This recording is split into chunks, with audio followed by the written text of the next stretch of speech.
नमस्कार दोस्तों। आज 15 दिन के बाद मैं पुनः आपके क्लास में उपस्थित हुआ हूँ। कारण यह था कि मेरे माताजी का देहांत हो गया था और मैं वीडियो नहीं बना पा रहा था।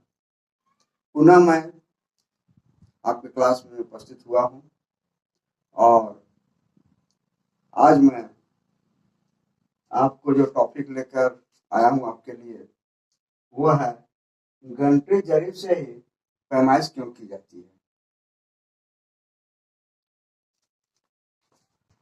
तो आइए आज मैं इस टॉपिक पर आपको बताता हूँ।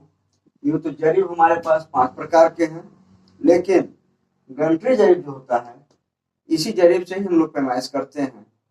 आखिर इसके पीछे कारण क्या है कि घंटी जरीब का ही उपयोग किया जाता है, क्या विशेषता है इस घंटी जरीब का, इसके बारे में आज हम लोग क्लास में जानेंगे। इसके पहले मैं आप लोगों से पुनः अनुरोध करूंगा कि अभी तक अगर मेरे चैनल को आप लोग सब्सक्राइब नहीं किए हैं तो बेल आइकन को दबाकर नोटिफिकेशन ऑन कर दें और सब्सक्राइब बटन को क्लिक करें ताकि मेरा चैनल सब्सक्राइब हो जाए आपके पास और मेरा जो भी वीडियो आएगा आपसे मिस ना हो, हर वीडियो का आप अच्छी प्रकार से देख सकें। क्योंकि प्रत्येक वीडियो को अगर अच्छी प्रकार से आप देखते हैं तो आप एक अच्छे अमीन बनेंगे। मेरा यह पूर्ण विश्वास है और दावा भी है कि मैं आपको एक अच्छा अमीन बनाकर ही रहूंगा। तो आइए आज के इस टॉपिक में हम लोग जानते हैं कि सिर्फ घंटी जरीब जो है इसमें क्या विशेषता है कि इस जरीब से ही हम लोग पैमाइश करते हैं। सबसे पहले जरीब को हम लोग पिछले क्लास में जान चुके हैं कि जरीब का बनावट कैसा होता है, जरीब पैमाइश कैसे हम लोग करते हैं जरीब से। फिर भी पुनः थोड़े ही समय में मैं आपको एक बार फिर से जरीब के बारे में बता देता हूँ ताकि आपका याद ताजा हो जाए, आप समझ पाए।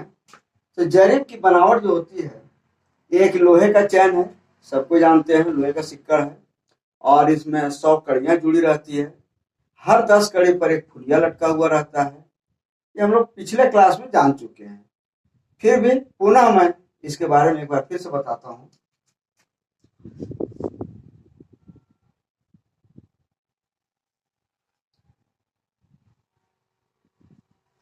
एक हैंडल बना रहता है, इसको पकड़कर हम लोग जरीब को खींचते हैं। इसके बाद 10 कड़ी पर एक दांत की फुलिया बनी रहती है। 20 कड़ी पर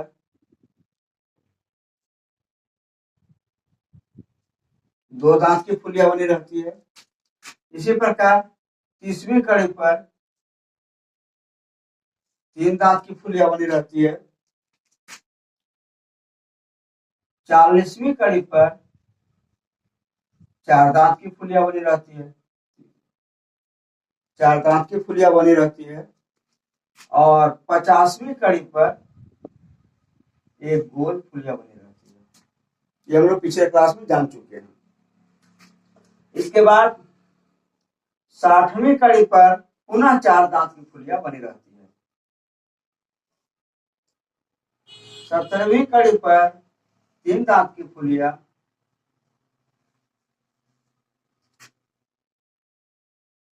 17वीं कड़ी पर 50, 60, 70, 80वीं कड़ी पर 2 दांत की फुलिया और 90वीं कड़ी पर 1 दांत की फुलिया और इसके बाद हैंडल बना रहता है।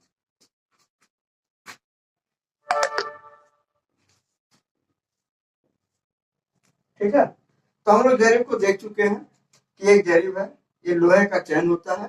हर 10-10 कड़ी पर फुलिया लटकी रहती है। यह फुलिया इसलिए लगा हुआ रहता है ताकि हम लोग अच्छे प्रकार से इस कड़ी का गिनती कर सकें। बार बार मुझे 1 से 100 तक की गिनती गिनना ना पड़े। जैसे ही हम लोग एक दांत की फुलिया को देखेंगे समझ जाएंगे कि यहाँ पर 10 कड़ी है। दूसरी जब 2 दांत की फुलिया पर आएंगे तो यहाँ 20 कड़ी है, या 3 दांत पर 30 कड़ी है, 4 दांत जहां होगा वहां 40 कड़ी है, गोल फुलिया पर 50 कड़ी होता है। ठीक इसके विपरीत 4 दांत में 60 कड़ी, 3 दांत में 70 कड़ी, 2 दांत में 80 कड़ी, 1 दांत में 90 कड़ी, और यहाँ पर 100 कड़ी होता है। अब एक चीज यहाँ पर हम लोगों से गलती होती है अक्सर कि ये जो हैंडल लगा हुआ है इधर और इधर, यह अलग से नहीं है, 100 कड़ी में ही जोड़ा हुआ है। कभी भी हम लोग पैमाइश करेंगे तो ये जो पॉइंट है, इस पॉइंट से पैमाइश करेंगे इस पॉइंट तक। इस हैंडल को हम लोग छोड़कर पैमाइश नहीं करेंगे, क्योंकि 100 कड़ी में ही ये हैंडल भी मेरा जुड़ा हुआ है। ठीक है, और हम लोग ये भी जान चुके हैं कि एक कड़ी 7.92 इंच का होता है, 7.92 इंच का होता है। एक कड़ी अगर 7.92 इंच का है तो पूरा जरीब 100 कड़ी, अगर इसको हम 100 से गुना करेंगे तो 792 इंच, ये पूरी जरीब की लंबाई 792 इंच होगा। ठीक है, जैसा कि हम लोग यहाँ देख चुके हैं। अब आइए हम लोग जानते हैं कि हमारे यहाँ कितने प्रकार के जरीब पाए जाते हैं। पिछले क्लास में बताया था कि जरीब पर एक विस्तार से मैं क्लास दूंगा, और उसी श्रृंखला में आज मैं आपको जरीब के बारे में पूरा डिटेल से, पूरा विस्तार से मैं बता रहा हूं।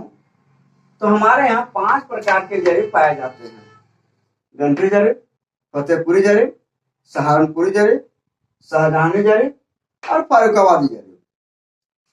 अब सवाल उठता है कि जब हम लोग पैमाइश करते हैं उसमें गंटरी जरीब का ही उपयोग क्यों करते हैं?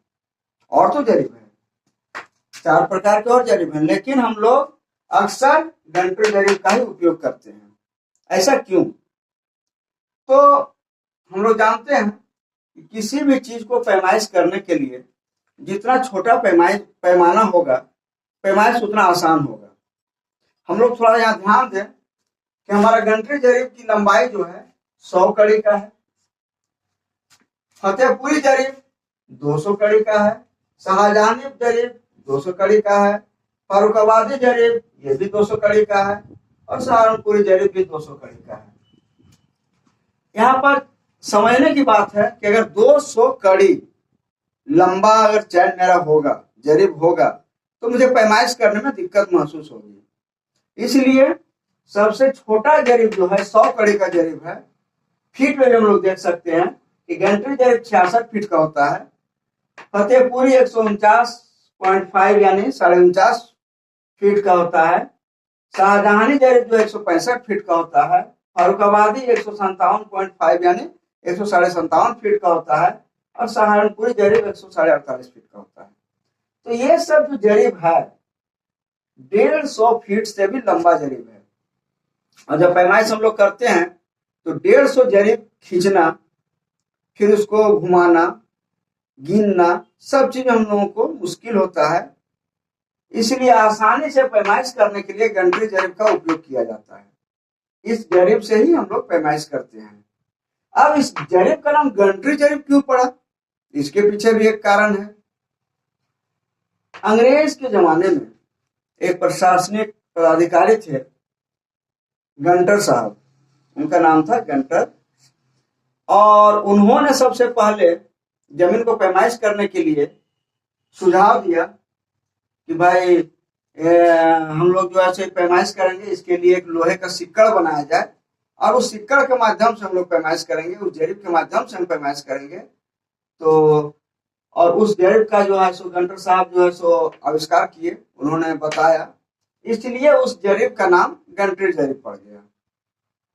इसी तरह से फतेहपुर, सिकरी फतेहपुर, वहां पर जो जरीब का प्रयोग किया जाता है वो फतेहपुरी जरीब है। शाहजहानी जरीब ये भी स्थान विशेष पर नाम है। फारुखाबादी जरीब ये भी स्थान विशेष पर है, फारुखाबाद में इसका उपयोग किया जाता है। सहारनपुर में सहारनपुरी जरीब उपयोग किया जाता है। ये सब जरीब जो है स्थान विशेष पर उपयोग किया जाता है।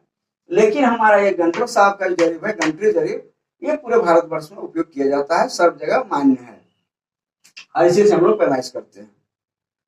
अब यहाँ हम लोग देख सकते हैं कि गणतंत्र जरीब का लंबाई जो होता है 66 फीट होता है, हाथ से नापेंगे 44 हाथ होता है। लेकिन यहाँ पर एक चीज हम लोग को समझना पड़ेगा कि हाथ जो हमारा होना चाहिए वो 18 इंच का हाथ होना चाहिए, तभी 44 हाथ होगा। क्योंकि व्यक्ति विशेष किसी का हाथ 18 इंच का होता है, किसी का 16 इंच का ही हो जाता है, किसी का 20 इंच का भी हो सकता है। उस परिस्थिति में ये 44 हाथ का पैमाना जो है वो 18 इंच पर आधारित है, इसलिए 18 इंच का हाथ होगा तभी ये 44 हाथ का एक जरीब होगा। इसके बाद गज में आइए, 22 गज। 22 गज का एक गणतंत्र जरीब होता है, कड़ी इसमें 100 होते हैं। इंच में आइए तो जब एक कड़ी का लंबाई हमारा 7.92 इंच होता है तो 100 जरीब का लंबाई 792 इंच होगा। क्लियर? इसी तरह से और जो जरीब हमारे पास है फतेहपुरी, शाहजहानी, फारुखाबादी, सहारनपुरी, इस जरीब का भी लंबाई यहाँ पर दिया हुआ है 149 फीट। हाथ में नापेंगे 99 हाथ, गज से नापेंगे तो 49.8 गज है ना, इस तरह दिया हुआ है। इसका एक कड़ी जो होता है 8.79 इंच का होता है। 9.9 लगभग 10 इंच का इसका एक कड़ी होता है। इसका 9.45 9.5 इंच का होता है। इसका देखिए 8.91 यानी 9 इंच के लगभग का होता है। तो सबसे छोटा जो मेरा पैमाना है वह है 7.92 यानी 8 इंच का। 8 इंच का है, इसीलिए सबसे छोटा जरीब है, 66 फीट का जरीब है, इसीलिए इससे हम लोग पैमाइश करते हैं। अब हम लोग थोड़ा सा ध्यान दें कि 1 मील बराबर 1760 गज होता है, ठीक है, और 1 मील बराबर हम लोग जानते हैं 80 जरीब होता है। तो जब इससे हम लोग पैमाइश करते हैं, ठीक है, 792 इंच इसके अनुसार पैमाइश करते हैं, तो मेरा ये फार्मूला जो है सो सही बैठता है। जैसे 1760 गज कितने गज का होता है गणतंत्र जरीब? देख रहे हैं 22 गज का। अब 22 गज को हम लोग 80 जरीब से गुणा करेंगे। हम लोग देख रहे हैं कि 1 मील बराबर 80 जरीब होता है, तो 22 गज को 22 गुना 80, इसको जब हम लोग गुना करेंगे, गुना करके आप लोग देख सकते हैं, गुना करेंगे तो मेरा ये चीज जो है 1760 गज होगा। कहने का मतलब है कि गणतंत्र जरीब जो है उसी पर आधारित ये हमारा सारा फॉर्मूला है, इसलिए हम लोगों को गणतंत्र जरीब से ही पैमाइश करना आसान होता है और मान्य भी है। हमारे भारत में कहीं भी पैमाइश होता है तो गणतंत्र जरीब से ही होता है, और इसलिए इसको हम लोग भली भांति समझ लें कि गणतंत्र जरीब जो है 100 कड़ी का होता है, 66 फीट का होता है, 44 हाथ, 22 गज और 792 इंच इसका लंबाई होता है। तो इससे हम लोग आसानी से पैमाइश कर सकते हैं। आशा करता हूं आज आप लोग गणतंत्र जरीब को अच्छे प्रकार से समझ लिए होंगे, और अभी तक अगर मेरे चैनल को आप लोग सब्सक्राइब नहीं किए हैं तो सब्सक्राइब कर लीजिए, ताकि मेरा आने वाला वीडियो का नोटिफिकेशन आपको मिल जाए और आप अच्छी प्रकार से भू पैमाइश का जो ये क्लास है, अमीन का प्रशिक्षण, ये जो क्लास चल रहा है, इसको आप लोग अच्छी प्रकार से समझ सकें और एक अच्छे अमीन बन सकें। पुनः मैं आपसे अनुरोध करूंगा कि आप मेरे चैनल को सब्सक्राइब करें और लाइक शेयर भी कर दें, ताकि आपके कोई दोस्त भी अगर समझना चाहते हैं, सीखना चाहते हैं तो इसे सीख सकते हैं। क्योंकि हम लोग जब सरजमीन पे रहते हैं, भूमि सभी के पास है, जमीन सभी के पास है, तो अमीन से वास्ता आपको कभी न कभी जरूर पड़ेगा, और अमीन साहब आपको मूर्ख न बना दें, कहीं आपको ठग न दें, उनके चक्कर में आप न पड़ जाएं। इसलिए इस प्रशिक्षण को हर व्यक्ति को प्राप्त करना आवश्यक है। आप भी सीखें, समझें और अपने दोस्तों के साथ शेयर करें, ताकि अधिक से अधिक लोग इस प्रशिक्षण को समझ सकें और प्राप्त कर सकें। इसी के साथ मैं आज का क्लास को समाप्त करता हूं। अगले क्लास में आने के वादा के साथ आप भी वादा करें कि आप अगले क्लास में जरूर आएंगे और इसे सीखेंगे, समझेंगे। जय हिंद, वंदे मातरम।